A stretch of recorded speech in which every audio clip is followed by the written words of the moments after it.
Excellence, Monsieur le Président du FASO, je vous déclare installé ce jour, 13 janvier 2025, avec mes vœux de succès.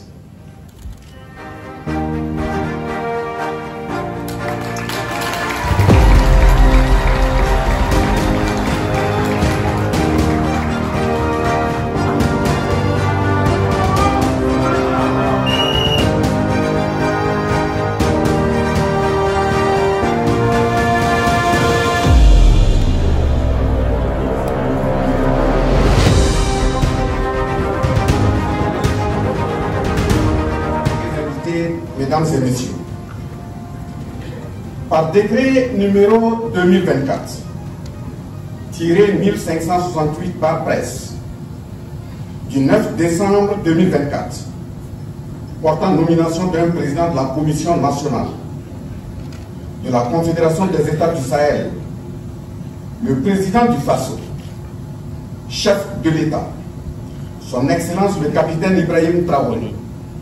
a placé sa confiance en moi pour présider cette institution.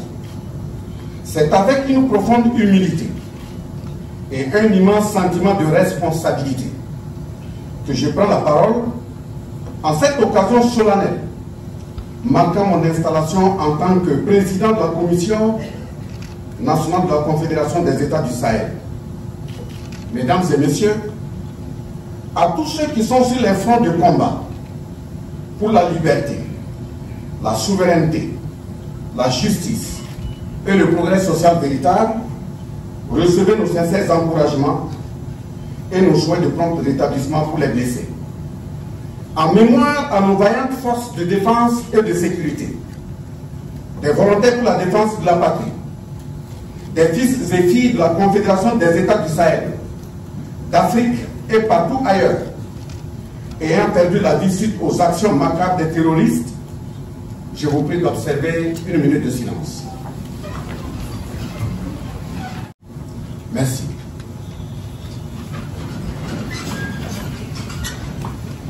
Mesdames et messieurs, permettez-moi de rendre un hommage solennel à nos dévanciers qui se sont sacrifiés pour l'idéal d'une Afrique unie, prospère et pacifique. Encore est-il besoin de rappeler que parmi tant d'autres, il y a eu d'une part la Fédération du Mali de 1959 à 1960, portée fondamentalement par Modibo Keïta, et d'autre part l'idéal de l'unité africaine porté par Kwame Nkrumah du Ghana. À l'endroit de l'ensemble de ces dévanciers africains, le même idéal qui se poursuit aujourd'hui à travers la Confédération des États du Sahel nous permet de nous incliner sur la mémoire de Soundiata Keïta et de Modibo Keïta du Mali, de Daniel Wesen Koulibaly et de Thomas Sankara du Burkina Faso, de Amani Diori et de Sarouama Mangou du Niger. Mesdames et messieurs, parlant de la Confédération des États du Sahel, je salue vivement l'engagement, la vision, la détermination et l'esprit de sacrifice dont font preuve leurs excellences, les trois chefs d'État à savoir le général d'armée Assimi Goïta du Mali, le général de brigade Abdourahmane Tiani du Niger et le capitaine Ibrahim Traoré de Burkina Faso pour la construction de l'unité des peuples. Cette construction sous le leadership de ces trois chefs d'État est matérialisée par, premièrement, l'adoption de la charte du Liptako Gourma, instituant l'alliance des États du Sahel entre le Burkina Faso, la République du Mali et la République du Niger le 16 septembre 2023 à Bamako. Deuxièmement, le traité portant création de la Confédération des États du Sahel le 6 juillet 2024 à Niamey. Troisièmement, la signature d'un règlement intérieur du Collège des chefs d'État, Alliance des États du Sahel, le 6 juillet 2024. Et quatrièmement, plusieurs rencontres interministérielles entre les trois pays. Face à cette noble mission, pour une Afrique unie et prospère, se dressent des adversités diverses en vue d'entraver l'atteinte de cet objectif historique. En effet, des puissances impérialistes et leurs valets locaux se sont donné une malicieuse mission de porter atteinte à la vie des différents leaders d'une part, et d'autre part à l'intégrité des différents territoires. Malheureusement, des entités africaines jadis construites pour porter l'unité des peuples africains se sont retrouvées noyautées et pilotées contre les intérêts de l'Afrique. Nous tenons une fois de plus à saluer la vigilance, l'audace et la fermeté des trois chefs d'État qui ont pris la résolution ferme du retrait de la CEDEAO le 28 janvier 2024 et la réaffirmation à travers une déclaration du collège des chefs d'État de la Confédération des États du Sahel, réitérant le caractère irréversible et immédiat du retrait des pays de la Confédération des États du Sahel de la CEDEAO le 22 décembre 2024, afin de mieux poursuivre le combat pour la reconquête entière de nos territoires et l'affirmation de notre pleine souveraineté. L'initiative de la création des commissions nationales des États du Sahel participe à relever ces défis majeurs. Cette nomination est pour moi non seulement un honneur, mais également un appel à servir avec patriotisme, dévouement, abnégation, intégrité et détermination mon pays, le Burkina Faso, et les pays frères, à savoir le Mali et le Niger. Pour ce faire, j'exprime ma reconnaissance et ma gratitude au président du Faso, chef de l'État, son Excellence le capitaine Ibrahim Traoré, pour le choix porté sur ma personne, à toutes les personnalités présentes dans la salle, présidents d'institutions, membres du gouvernement, représentations diplomatiques et consulaires, autorités administratives au niveau central et déconcentré, militaires et paramilitaires, autorités religieuses et coutumières, volontaires pour la défense de la patrie, organisations des Wayians, acteurs de l'économie formelle et informelle,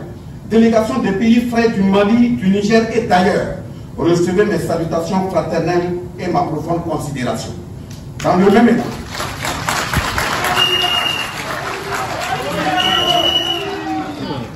distinguées personnalités, permettez que j'invite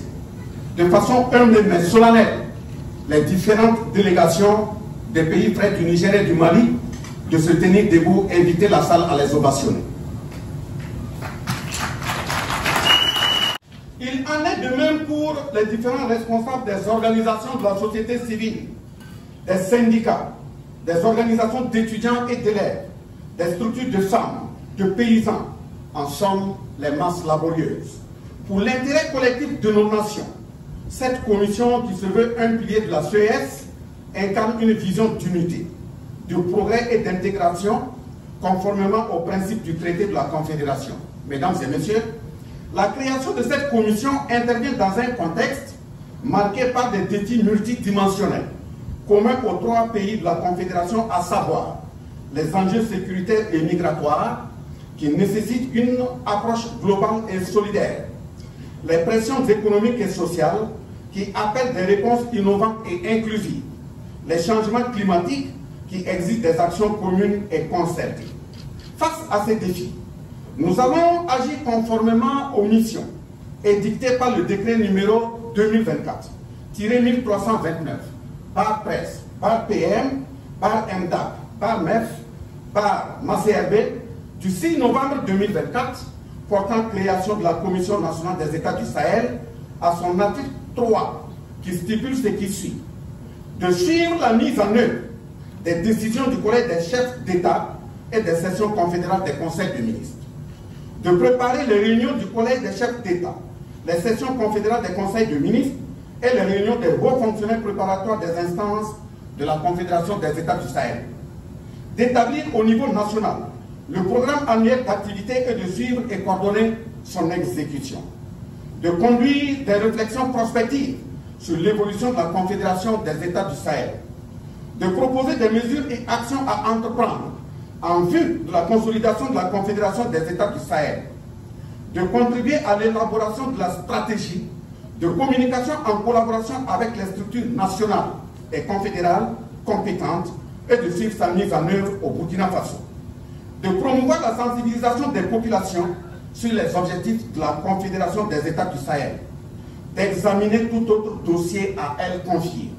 L'ensemble de ces missions qui nous sont assignées découlent des trois domaines d'intervention citées à l'article 4 du traité portant création de la Confédération des États du Sahel, à savoir la défense et la sécurité, la diplomatie et le développement. Distingués invités, mesdames et messieurs, pour l'exécution réussie de ces différentes missions, nous comptons sur l'accompagnement et le soutien de toutes les composantes de la population burkinabé et de la diaspora, élèves, étudiants, commerçants, travailleurs du public et du privé, notabilités coutumières et religieuses, et peuples frères du Burkina Faso, afin qu'ensemble, nous puissions porter les idéaux de cette confédération. Nous demeurons convaincus que c'est dans la synergie d'action et la complémentarité que nous ferons avancer cette noble cause et léguerons un héritage historique aux générations futures.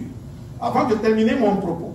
je réitère une fois de plus ma profonde reconnaissance au président du Faso, chef de l'État, son Excellence le capitaine Ibrahim Traoré, pour cette marque de confiance. Je ne ménagerai aucun effort à travailler aux côtés de tous mes collaborateurs et de l'ensemble des acteurs pour l'atteinte des objectifs à nous assignés. Je souhaite un très bon retour à l'ensemble des différentes délégations venues d'ailleurs. Que Dieu et les membres de nos ancêtres nous accompagnent et veillent sur notre pays. Vive la Commission nationale de la Confédération des États du Sahel. Vive la Confédération des États du Sahel. Vive l'unité et la solidarité entre les peuples. La patrie ou la mort, nous verrons.